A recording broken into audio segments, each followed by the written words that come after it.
Welcome to our 5 on 5. We're pleased to be joined by Julie Lockhart, the Executive Director of Winterspring. Julie, great to meet you. Thanks for coming in. Thanks, Craig. So tell us, what is the mission of Winterspring? What do you do there? Our mission is to help children, teens, and adults who have experienced the pain of loss to embrace life again. And people eventually will have a loss. It's part of the human experience. And yet we really don't know how to talk about grief in our culture. And at Winterspring, we're not afraid to be with loss and to be with people until they learn to embrace life again. It's very challenging work, I would imagine. It can be very challenging. A couple weeks ago, we received a call from somebody, a man whose estranged wife was murdered, and he's raising 2 kids. And so he's dealing with a lot. And then last year, you might remember the teenager that died after inhaling helium. And we had lots of calls from parents wanting to know how to help their teens. And we sent a group actually out to the school, a support team, to help out with that grief, with that loss. So what, would you mind if I ask, could you give us some tips for people if you yourself are dealing with grief? What would you tell people? First of all, grief just doesn't follow any kind of a path or a roadmap. It's really important just to be patient with it. Your emotions can be all over the place. Also, I think it's important to find a safe place to express your emotions. Friends, reaching out, support groups with Winterspring, because we have lots of different kinds of support groups. And the third thing I would say is remember that it's not just your heart, it's your whole body that's grieving.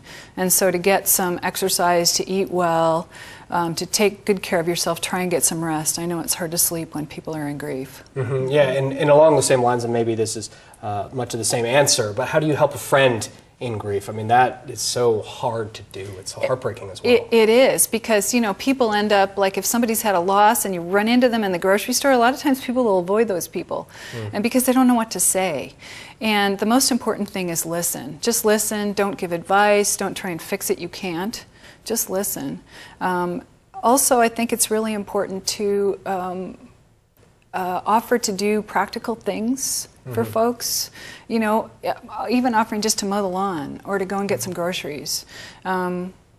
Taking the kids someplace, so that if it's a parent, so they've got some time to themselves. And also don't judge. The range of emotions could be pretty wild, and there may even be some shocking emotions. And everybody's different, right? Yes, everybody is different. And deals with grief in different ways. Yes. Okay. All right. Well, fascinating. Thank you so much for being here. We're going to take a quick break. We'll have much more with Julie in just a moment. Stay with us.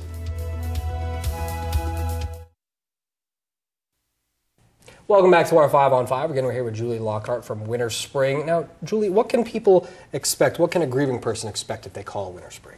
Well, we have several people that they might talk to, and by the way, if they don't get anyone, they should leave a message because we call back. And the first thing we're going to do is take down information about their loss and talk about resources. If they have children, we might talk about the children's program for their children. There's a variety of different adult programs, so if they've just lost their spouse, there's probably an upcoming spouse loss group. And we also have team programs in some of the schools.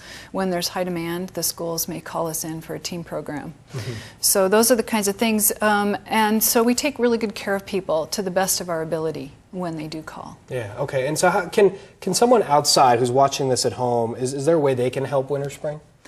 Well, we need more volunteers, and we have an upcoming volunteer training the weekend of November 2nd, 3rd, and 4th. We also need financial resources. The more support we can get, the more we can expand out into the community. There's lots of people out there that need more help.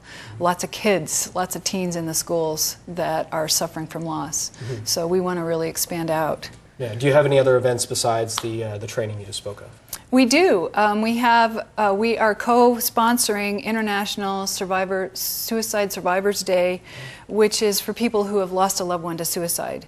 And that's on November 17th. Information is on our website for that. And also, a little bit farther down, we've got Gypsy Soul, who annually sponsors a concert for us, a benefit concert, and it's the weekend. We know Gypsy Soul very well here.